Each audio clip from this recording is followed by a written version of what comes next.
everybody. Thank you so much for sticking around, and to all of you, it's wonderful to meet you. Hi.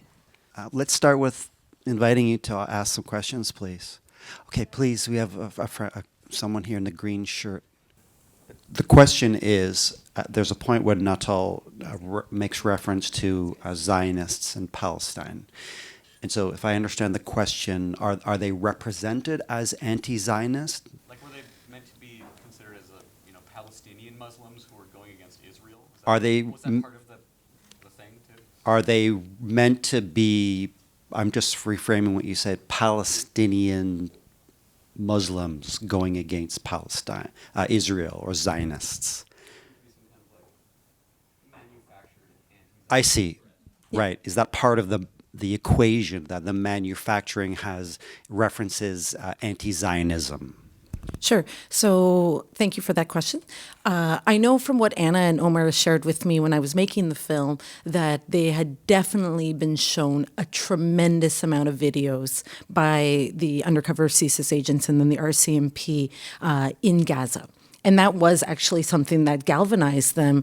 And as newly converts to Islam, they felt very particularly impacted. And for them, it was like, I had no idea, right? Where they were definitely not people that had studied political science and had a big grasp of global affairs. And so through their, I guess, conversion to Islam and from the RCMP's use of politicizing the occupation of Gaza, that they definitely, I would say, that it impacted them. And they told me, they testify that it was definitely something that in terms of their motivation, they felt strongly about. We have a question there, please.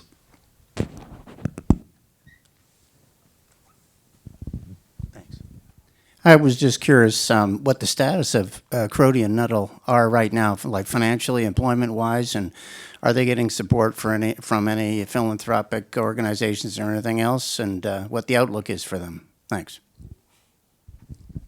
So I might be the best person to answer that as well.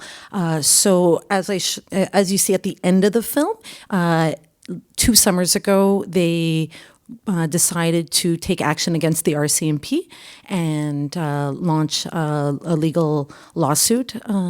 That case hasn't happened yet. I don't know how long it will happen. But the last news I have in terms of Anna and Omar, they live a very small life in the sense of they don't really leave their house very much. They stay essentially in a 2-3 block radius. Even when we were filming with them, they really weren't comfortable going beyond 2-3 blocks. They get their coffee from the Shell station that's in the film. And that was kind of some of the difficulty filming with them, where it's like, well, what do you guys do in a normal day? And they spend a lot of time playing video games, and they're pretty traumatized. And they are on medication to deal with their PTSD. And there are no organizations that I am aware of that are supporting them or what have you. And they do have a lot of faith in the lawsuit that they're pursuing, but we'll see. Yeah.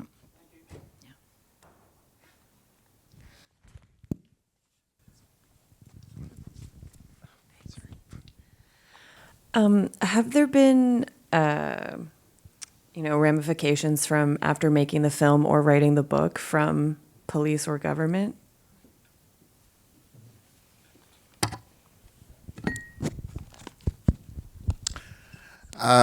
Thanks for the question. I know that CSIS office in Montreal tried to buy copies of my book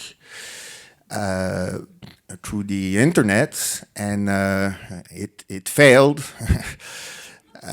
Because there was this website selling the books, and they had this demand to buy 3 copies of my book, but it came from a very ultra-secured internet connection. So they suspected some fraud, and the transaction then failed. So it's been a challenge for them to get copies of my book. I guess they managed a way to buy some. I did file an access to information request to CSIS to get some feedback, how they appreciated the book and everything, and couldn't get much information, actually. The only information that I got from CSIS was that they have one copy in their CSIS library, right? So, and RCMP, no feedback, no nothing, so question mark, right? We have a question there. Thank you.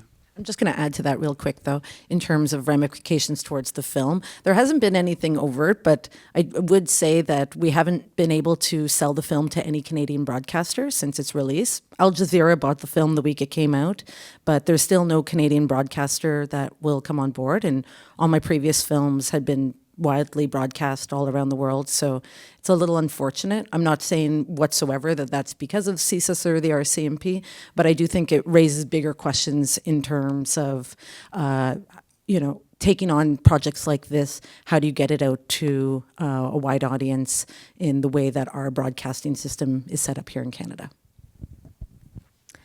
Thank you for the film. That was very informative. One of the things that was discussed was the fact that the RCMP as an institution is founded on ideas of genocide and repression.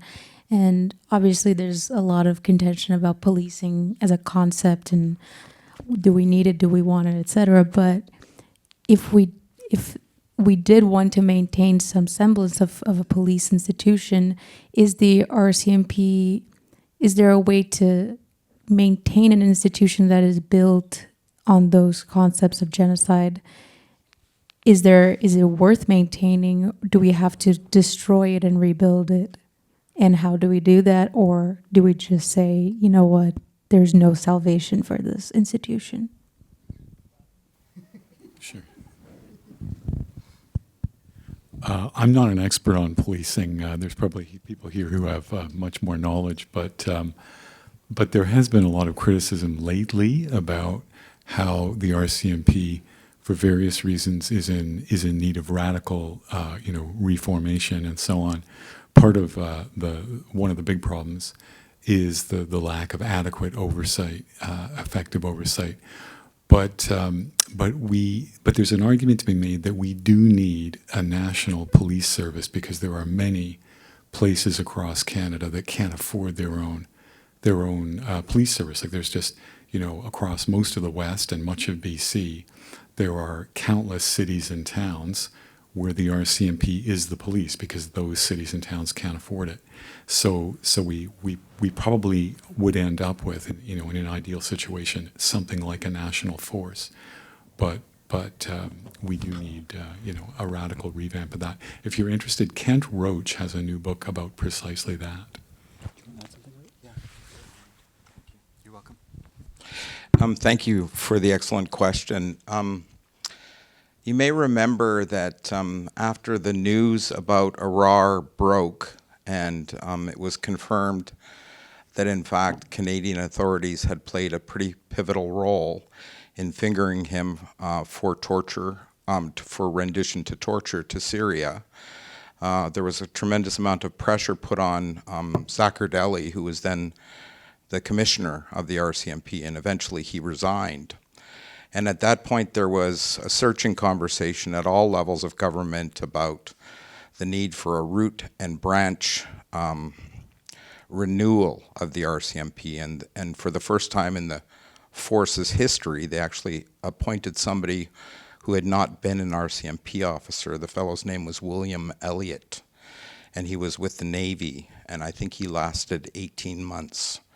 And there had been kind of prophecies that he would not succeed because there would be so much internal resistance, and I think those prophecies were right. Since that time, we've seen a succession of commissioners who've all been tasked with reforming the RCMP, and I think who've all failed in a variety of different ways. Brenda Lucky was the one who took on the issue of racism and found herself denying that there was systematic racism in the RCMP, and was pretty promptly shown the door thereafter. So I think this is an organization which is deeply committed to the values it was founded on, and it's finding real struggles in reforming itself. I think it's also clear that it's an organization that struggles with either implicit or explicit misogyny at some level. We know about the class action suits, right? There have been 3 of them. There's a 4th one that's forthcoming, right, on behalf of civilian members of the RCMP. So there's, I think, quite a bit of evidence that the organization is broken, and right now in Ottawa, the question is about what to do with it. But if you're paying attention to the provincial scene here in BC and Alberta, and in fact across Canada, what the conversation is about creating provincial forces that could lay off some of the RCMP's work so that we could have, as Robert rightly indicated, a federal force that could handle that national work but not do the provincial policing. All right. Yeah, if I may. I've been myself involved in trying to bring some reforms. For example, in Quebec, we had police investigating police for a long time when police kills a citizen. So I've been involved in, pressuring the government to create an independent body to do those investigations. And we have the Bureau des Enquêtes Indépendantes, the BEI in Quebec, and active since 2016, actually. It's quite disappointing. It's even worse, believe it or not, when police investigating police. At that time, there were a few accusations. They were aware, but sometimes cops were charged for killing a citizen. Since BEI is in charge, no charge at all. So, so I'm still trying, to not necessarily bring reform, but bring change, to protect the people, to protect the rights. And do I have real hope about reforms, reforming CSIS, for example? Honestly, I don't. But the question about abolishing the police or abolishing CSIS, if we have to have a national conversation about that, we have to take into consideration a few things like, for example, in Canada, across Canada, there are 12 or 13 millions 911 calls each year, so millions of Canadian citizens are seeing the police as a public service, are counting on them for their protection. So if the police, let's say, disappear, what happens, for all those people who are counting on them for security? If police disappear, or if CSIS disappear, there's going to be a void, right? And who's going to fill that void, In Quebec, we have 15,000 police officers. If they go jobless, what are they going to do? Go into private security, right? Working for organized crime, right? So I'm open about this discussion about abolition, but what's next, Because is it going to be worse? You know what I mean? So, but it's an important discussion, and I've been pretty frustrated with reforms because I've tried to.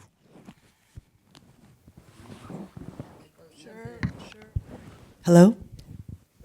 Hi.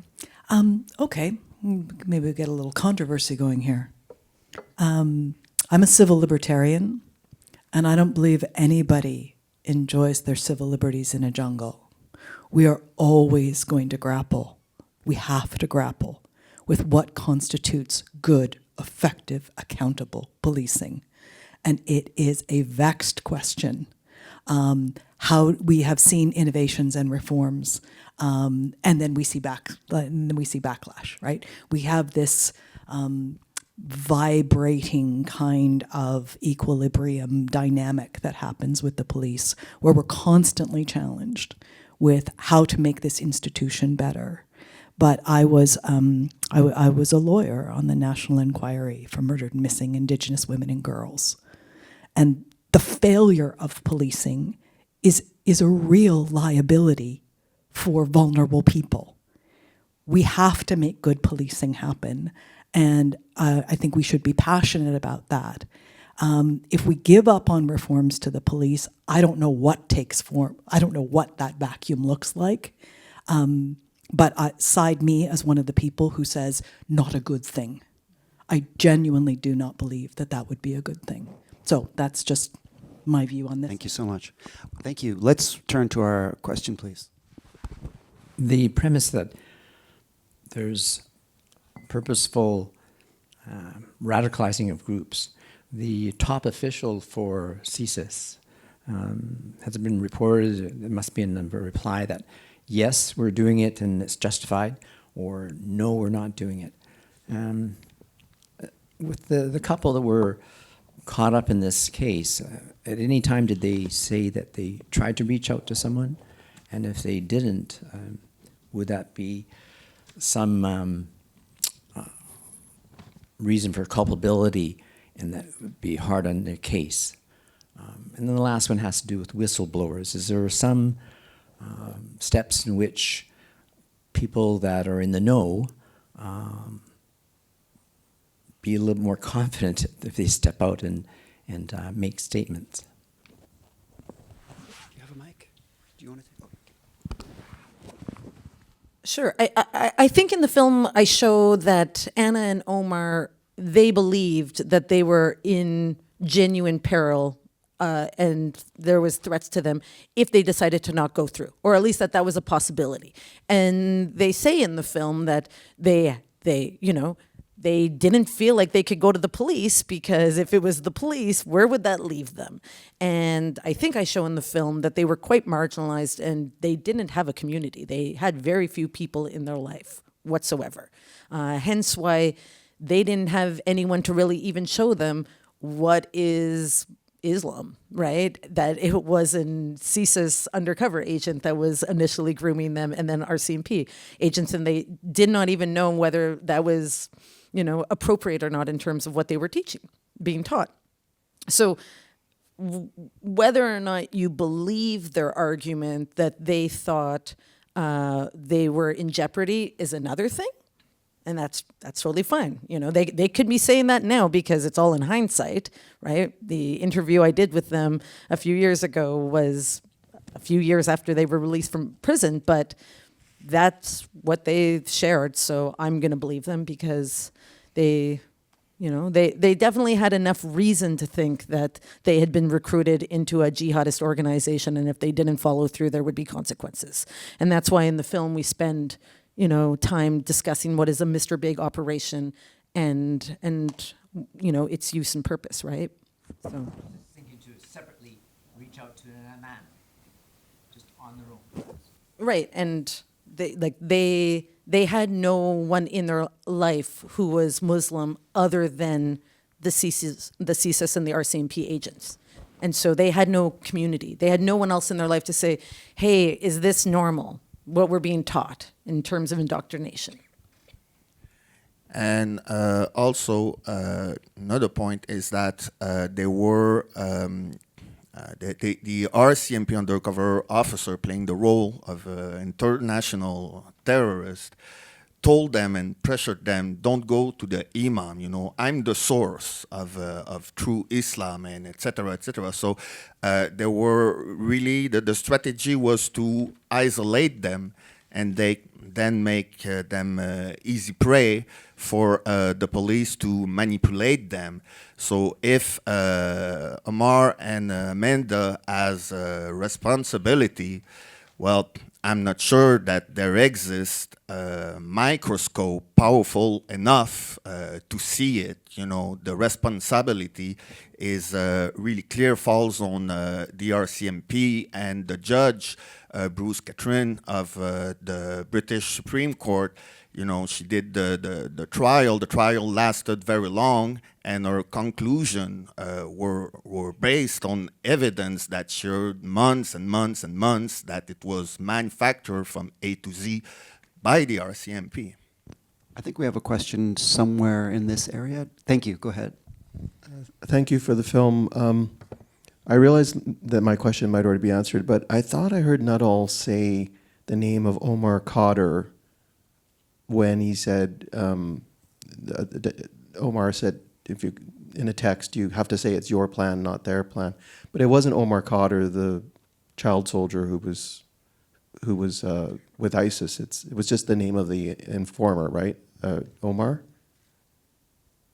Did I misunderstand? Well, I mean, there's Omar, who is John, who changed his name to Omar, who's in the film, and this is, his testimony. I'm not sure in regards to him making any comment to Omar Khadr. Yeah. But in terms of Small World, John, who is in the film, one of the lawyers, he represented Omar Khadr. So it's all a small world of people connected. Thank you. We have a question here and then here, please. Well, I think this gentleman had his hand up, so we'll come back to you if we have time, please. Okay, go ahead. Very quickly, was there any, in all the discussion about CSIS, was there any consideration about any discussing the Air India bombing and the way CSIS handled it, and the continuing fallout from the Air India bombing in 1985? There are lots of unanswered questions about this terrible tragedy. I mean, it costed 329 lives, right, in 1995. And there are strong evidence pointing to the fact that CSIS knew a few weeks ahead of the bombing plot. Actually, one of the suspects had been followed by CSIS when he tried when he exploded a bomb in the woods. He was under CSIS physical surveillance. And CSIS, and it was a new organization, right? At that time, CSIS was created in 1984. And but the fact of the matter is that CSIS destroyed lots of electronic surveillance tape that they had. They destroyed many of them, which, in my opinion, shows guilty conscience conduct, to say the very least. But those are unanswered questions. We had the public inquiry in 2016, so 2 decades after that. And me, in my mind, if you ask me, I think that CSIS has a very heavy responsibility in that tragedy. They knew that something serious was coming, and then they sabotaged the RCMP investigation into that tragedy. And I mean, this is, in my opinion, criminal conduct from CSIS. Thank you. Yes. The film and actually presentation was very phenomenal, and the direction, obviously. I just want to look up to the fact that when we are depicting John's and his wife's story, right? So there's a very clear depiction that yes, the influence from the third party was the factor, but we should also not forget about the fact that there were financial and societal norms that were in the story that influenced what actually happened, right? And do we really believe on that basis that yes, we need to try to improve as a society even before we are trying to reform RCMP or any other institution as CSIS has referred? Who wants to take that? Wade, I saw you nodding. Do you want to take that?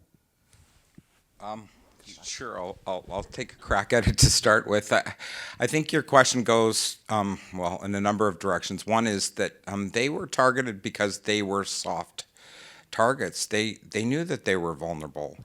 And so when they step in right away, and this is a recurring theme throughout all of the court testimony in the final decision of the justice who throws it out on entrapment, that they were providing them with allowances so that they could live, so that they could have cigarettes, all of those kinds of things. And I feel like you can see it throughout, even in that there's a kind of sense of dependency there and a fearfulness that they might lose their kind of their welfare, their social welfare.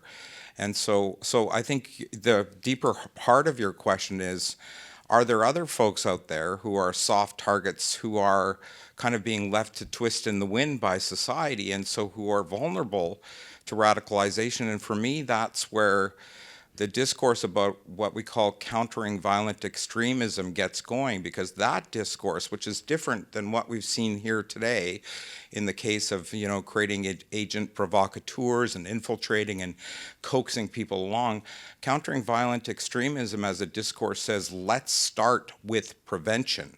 Let's acknowledge that the social fabric and the social safety net needs to be strengthened, so we're not putting people in positions where they're desperately seeking some way to make sense of their lives, right?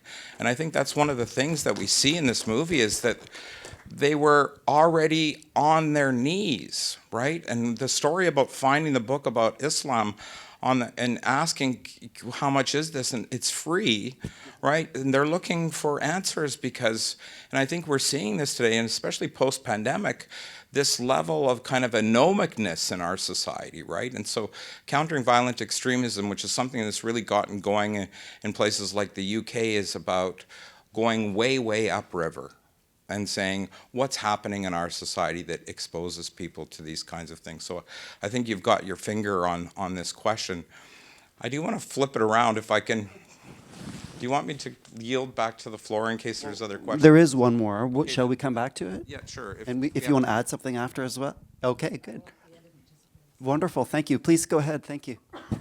And if someone wants to let us know when we're coming up to the clock, I would appreciate it, because it's just so riveting hearing from all of you, so we can just keep going.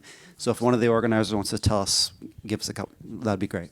Okay, you're yielding. Go ahead then. Thank you. Thank you. Yeah, this actually is a really good follow-up to this gentleman's question, because you're talking about the vulnerability of the people who were targeted in this film, but there was also a lot of time that I appreciated spent to people who have actually infiltrated those movements, and so you know, who have been exposed after many years, having been in sort of these positions of power. And those of us in sort of organizing spaces and wanting to create these social movements, how do we, if you have thoughts, how do we sort of inoculate those spaces against that kind of infiltration? How do we sort of be more vigilant about how, you know, whether these people are coming into our organizing spaces? I have no particular wisdom on this. I was part of a group of people who were assisting people around protesting the Olympics. And the best we could do is to provide everyone with information. What can the police do? Understand that they could be the leadership of your organization. Have the awareness of it. That was the only thing that we could really offer.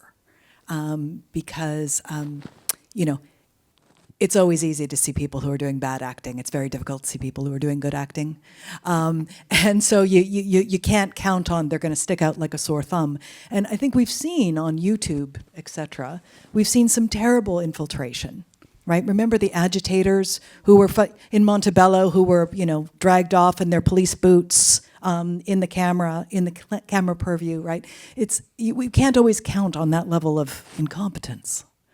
So I think awareness, I don't know if anybody else has anything to offer there, but that's certainly a piece. It's a really tricky issue because we don't want to end up being paranoid toward each other, and especially toward newcomers, right? If you want the movement to grow. But on the other hand, it's true that we have to protect ourselves from infiltration and state manipulation. So really, there's no, you know, there exists machines to detect, you know, mics, you know, that they put in places to listen to you. There's no machine to detect police infiltrators, right? So it's really on a case-by-case basis. I can tell you by my experience that there was a guy that I was suspecting for quite a long time. You know, he was offering me unsolicited gift, you know, and calling me. And the first question was always, what's happening with your class action suit? I was involved in class action suit for mass arrest of demonstrators and everything. And always the first question, and at some point, you know, I totally distrust him, and I confronted him I recorded the phone conversation, and I told him, look, there are rumors that you're a police informant, right?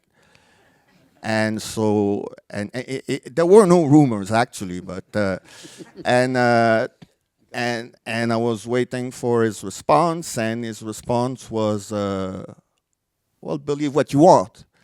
And that's what I did. So he did not even, try to defend himself. If somebody would accuse me to be an informant, I would be so insulted. You know what I mean? So I just said to himself, look, don't just stay away from me. All right. So he did. So yeah. Well, thank you so much. Are there any other questions from the? Yeah. Yes, please. Yeah, I have a question that is also connected to this one, that we have known, like in this documentary, that the RCMP and CSIS has been doing this kind of action towards lots of the minority groups and also those troublemakers in their eyes. But have they been doing, or like, are they doing the same kind of tactics to, like, white supremacist groups, or like those foreign agents who try to interference Canadian democracy, like Russia, China? So are they just cherry picking the left and just minority groups, or like are they doing this to the other other group of forces? I can tell you about the Heritage Front case. It was quickly mentioned in the documentary, but it was the biggest white supremacist organization in Canada at that time, with some very violent members and everything. And they were infiltrated by CSIS for a long time. And but actually, this infiltration gone very wrong, in the sense that the CSIS informant became one of the leaders of the Heritage Front, and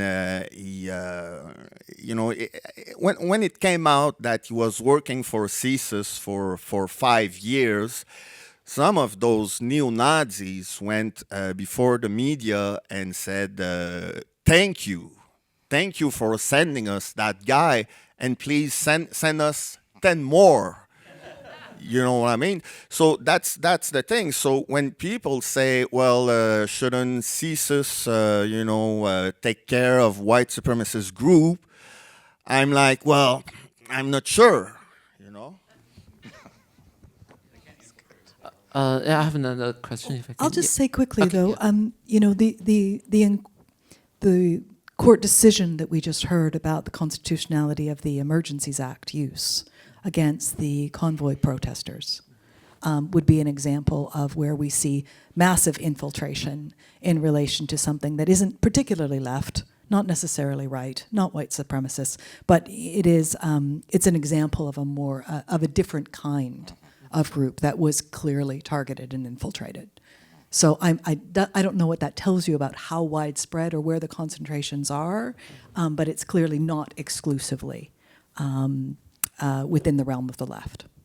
Yeah, in my mind, like, if that's the arbitrary power cannot be used towards any group. But I have another question to ask. That I just Googled that this case is the first case that the defense, like the first case that the accused has successfully won using the argument of entrapment against the state.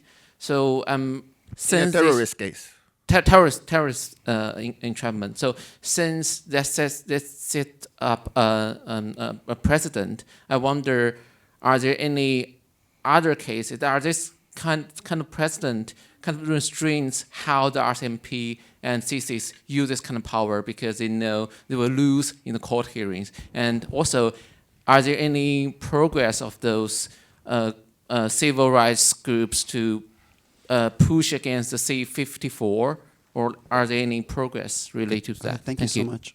Yes, great question, please. Yeah, that was a good question.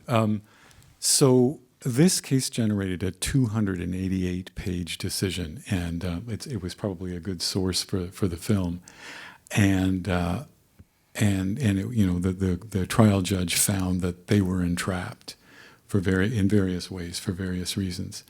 I don't think we're going to see another case like it anytime soon. I think it really turned on the peculiarities, you could say, or just the individual nature and the stories of the two people involved and the way they went about entrapping them and so on. But the question you asked really, I think, is what will prevent the police from doing this again? Which goes to sort of a part of the film that could have been more detailed had the police responded. So you invited the RCMP and CSIS to respond, and they didn't. And my sense is that we used the word vacuum earlier, but my sense is silos. That this is one instance where the police seem not interested at all in the conversation. There are other instances. An example would be to take one of the blue, a case called Golden in 2000. The Supreme Court of Canada set out an extensive set of rules about when police are permitted to carry out a strip search at the station or in the field. This was 20 years ago. They are routinely ignored. Like police, I don't know how many police have even heard of the case, let alone. So on the one hand, if you read the Nuttall decision, you'll feel good that the system worked as she put it in the film. The system worked. The trial judge and 3 judges at the Court of Appeal said, yeah, what the police did here was, completely inappropriate, and we're going to stay this case, and we hope this never happens again. And I suspect that things said in those decisions will result in, will support the case for damages, because, in the civil suit right now. But do the police hear that? Is there somebody at the RCMP high up reading it and saying, okay, memo to the officers, we just can't do this. This was inappropriate. I don't have a lot of faith that is so. Is somebody high up at CSIS reading this? What is their response? So that's, on the one hand, the downside, I think, to what we're seeing here. But on the other hand, there's hope, I think, in the way the court responded. So maybe the film is persuasive about how what happened in this case is only part of a long history of the RCMP being, doing all these things and needing to be reined in and so forth. But another part of the story is that we have a strong court system in Canada, and this is one of only many cases where entrapment is made out. Entrapment is a fairly routine defense in drug cases. Thanks. You can hold it. Yeah, I wanted to pick up on Robert's very astute analysis and expatiate on it, because I think, to me, the singularly most important feature of this case is how simply bizarre and comical at times it seems, right? When I first learned about this case, I was incredulous, and I thought to myself, I must be missing something, because surely they knew that this would constitute entrapment, right? And then as you go along and you read about all the things, they're bending over backwards to pay the rent for these folks. They have to help them procure the actual what are they called? The fryers, right? They can't afford the fryers. They have to help them get the fryers. Well, they're materially aiding and abetting in the crime, right? So for a long time, there's this big pregnant pause inside my mind trying to make sense of this. And so when we're trying to think about police deviance, sometimes we say, well, this is what we call a kind of overzealousness, right?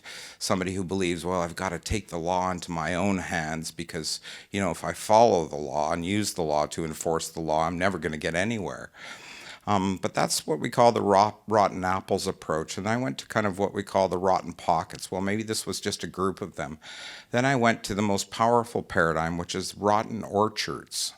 And what basically that says is that the whole orchard has fallen into a way of thinking about things that is fundamentally corrupt, that is fundamentally outside of the law, that has kind of given up hope on the law. And then you have to ask, what are the stakes here in all of this? And to me, the stakes of this particular case are your political imaginary. And the question is, do you imagine that there's a world out there in which there are these people who are constantly plotting all the time, looking for the nooks and crannies and ways that they can overthrow the government, right? And that there's a certain investment that the security services, by reason of their very existence, have in you believing that that's the case, because that's what secures their kind of raison d'etre. Right? And it's the same thing with the RCMP, right? So the real stakes are the political imaginary. And for the longer and longer, as long as they can continue that kind of mythology, then it's being built in your mind, because I can't remember who said it, but if men define situations as true, they are true in their consequences.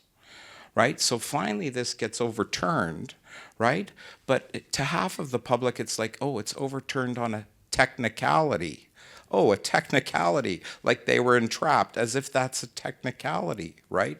But for 3 years or so, this is allowed to be the pervasive myth that justifies, right? And these things go on. Remember what happened with the RAR? It was the same kind of thing, right? That's the Toronto 17, 19, 18, 11, however you want to count it, the same kind of thing. So it may take a while to falsify, and that's okay, because in their ecology, that means the myth persists, and as long as it persists, it grows silently in its strength.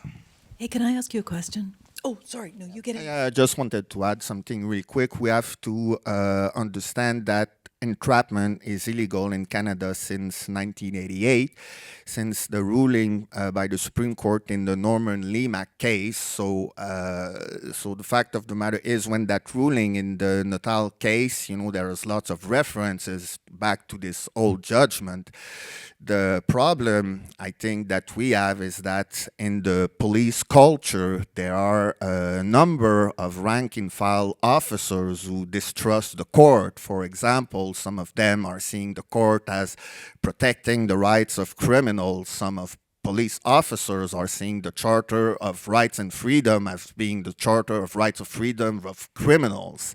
And there is in CSIS also what I would call a culture of delinquency in their relation to the federal court. They have a duty of candor, and it's been breached so many times. So if CSIS and police are defying the courts, well, that's the rule of law that is in a very questionable position in Canada, I think.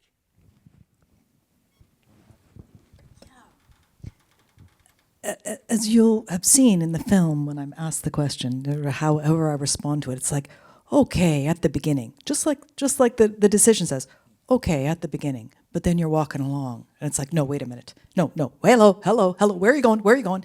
And in the case, in the actual the decision, they talk about at least one person who was trying to raise, like, I'm not sure here, but you think all of that institution moving in this direction. When I read that case, I had yet to read a book called Mistakes Were Made But Not by Me, which is actually kind of put a new spin on this for me, because one of the examples that they use are Crown prosecutors who cannot see exculpatory evidence. Because the point here is the deeper you get committed, then the cognitive dissonance, because you've already caused harm, you've hurt people, you've gone in, and then you say, I'm a good person, I'm a smart person, I'm here to help. Well, it can only be some other theory. It can't be that I'm wrong. So you get deeper and deeper. And that this kind of cognitive dissonance is actually very common. and I'm not sure if it can have a kind of a cultural lens, but I'm just interested if you know that book and your thoughts on it as you're talking about this, the rotting apples turning into rotting orchards, if there's any resonance there. I think that they're parallel streams of thought. I think they're parallel streams of thought. To be sure, I haven't read the book, but now I'm going to, because I think mistakes were made by me too. Right. I think that's part of it, is inhabiting that space that says mistakes were made, and some of them by me. But I would say that CSIS and RCMP have grown, especially the RCMP, have grown up a culture that says that mistakes were made, but not by us. And they're so invested, they're so prideful. And I understand it. I mean, for a long time they were celebrated as the most revered Canadian institution. But that's how they define their identity. We don't make mistakes of that kind or character. And if we do, it's because you somehow managed to get in our ranks and you don't belong, right? And the other thing I need to say is that the penalty against whistleblowing within police organizations is impossibly exorbitant. If you file a complaint try to file a complaint just with your police union about some kind of issue, harassment or something like that, often the union doesn't want to take it on, but immediately word carries that you're one of those people who's going to make trouble. And then that's why, when I'm on LinkedIn, I'm constantly being reached out to by people who are whistleblowers who have been forever exiled. So the consequences of saying, hey, we might be making a mistake are tremendous, right? You come to work the next day and the whole place feels as though they don't want you there. Well, thank you. I'm told we have time for one more question, and there's a person in the back. Or if we have time, we'll come to you. Thank you. Please go ahead. Yeah, thank you very much again for this amazing documentary. It's a really eye-opener about our society. And my question is about the media and the responsibility of media that are shaping our society today. And I'm questioning about the link between RCMP and the media, if they are working hand in hand to broadcast this sorts of narrative in order to manipulate the public opinion. In my opinion, the relationship between mainstream media and the police is very problematic to different levels. When you look at the news, for example, on the TV, many of the news, the source come from the police, right? So if the police label a certain journalist, as being anti-police, for example, well, good luck if you want to have information or an interview from the police. So, that's the reason I wrote the book in the first place, because when there was this big debate about C-51, there was this, how could I say that, they were, some information was just not there about the past provocation case involving CSIS. So there is a timidity from mainstream media. Right now in Quebec, we have a case where the Sûreté du Québec, the provincial police, is suing the equivalent of CBC. There's a civil suit process trial right now. And it's about a case of a First Nation woman. The CBC made a very shocking reportage about sexual abuse that many First Nation women were victim of. That was in 2015. And Sûreté du Québec, were really pissed off at this, and they sued CBC. And in my opinion, they're trying to shut down, using the court to intimidate and shut down criticism toward the police by the media with this civil action suit. So it's problematic, to say the least.